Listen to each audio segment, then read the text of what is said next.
So the Schmoedown Spectacular happened about a week ago. Yes, I'm late. Don't at me. I've had other shit to do. But I did get to watching all the matches. And I'm not going to review all the matches here. But, you know, I'll go over some of them. Some of them were really good. Some of them were god-awful. But it was a fun production, so well done for putting it on. The ending was a bit odd, though. I don't know where this Robert Meyer Burnett Finstock storyline is gonna go. I'm interested to see where it does go, but don't drop the story now. You just started. Continue, see where it goes. It might be something fun. It might be something silly, but I think they both have, you know, good charisma. That's one word for it. We'll start with the Commissioner Bowl because it was the first match of the night, and you know, it was pathetically low scoring. I'm not gonna lie. I'm not gonna at you, you know. I mean, it's a tough match. There's a lot of stress and lights and all that, but all these guys are basically professionals at this point. But the truth is, I would have been the new commissioner if I was in that match. So that's never a good thing in a match where the layman is sort of being able to win the match. But I had a problem with the match overall. It was a fun match. That's the thing. It might have been low scoring, but it was fun because it was low scoring. You have those both times of intensity, right? When it's a really high scoring match and there's 25 points on the board each, or there's a really low scoring match and each player has 10. It really gets your blood rushing. But Finstock should have won this match because he would have been on 13 points. There would have been no overtime, and he would have got the victory. He would have got the W. All the others would have gone L. Now, really, it comes down to pronunciation. That's what it is. JTE can't write. Apparently Bobby Finstock, he can't spell. He can't pronunciate words properly. Pronunciate? Enunciate. Enunciate? He can't pronounce. It's enunciate, right? English is my first language, trust me. His 2-point question, he answered David Ayers when obviously the writer-director's name is David Ayer. He challenged it. He got kicked back on the challenge, he lost his challenge, and he didn't get the points.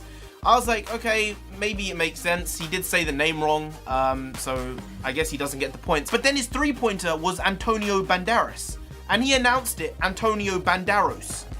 They're not the same people. Those things are not the same. So if you're gonna give him, which he got the points for, Antonio Banderos with an O, in the middle of the name, completely different name, but you're not going to give him David Ayers with an S at the end. I don't get it. I don't get it. I think there should be some type of rematch between Emma Fyffe and Finstock specifically. They have a great feud between them. They have good-bad chemistry between them, which is fun to watch. But yeah, I don't see how he can be given Antonio Banderas, but not given David Ayers. I think he should have been given both. If that's the case, he should have won.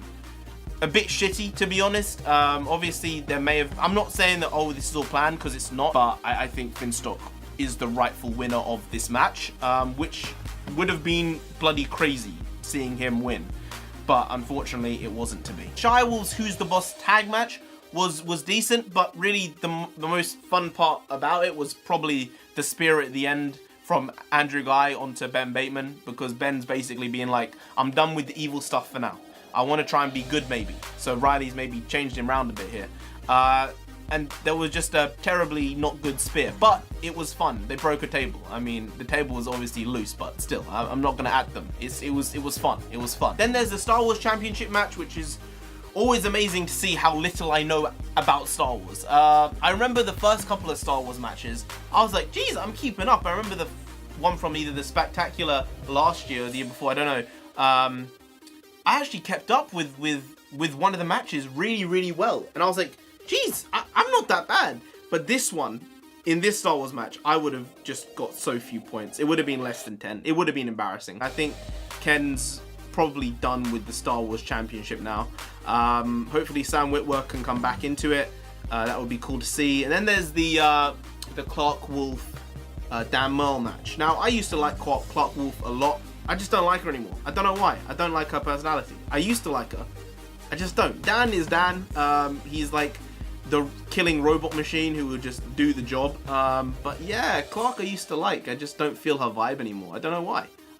That was a solid match. Dan Merle coming out on top. I thought he would, but you know, he's had a couple of bad matches and a couple of good ones so far. So I'm glad he came through and pulled through in that match. He's going to face John Roker because he lost the championship to Ethan Irwin. Ethan played a great match. John played a solid match, but it just wasn't enough overall. But here comes my bread and butter, and that is the Inner Geekdom Championship match. Now, Inner Geekdom is my shit, okay? I'm annoyed now that they're pulling the Inner Geekdom and tag matches off of YouTube and putting them solely on Patreon, basically.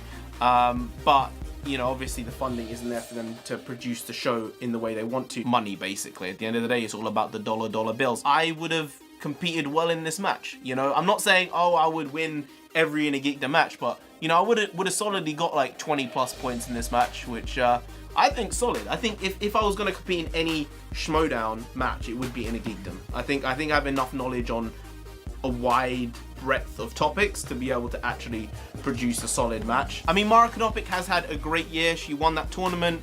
She beat Jason Justice Inman for the belt, but at the end of the day, big man Mike the Killer, the KO, Kalinowski, finally got the job done, finally got his belt, his first belt ever.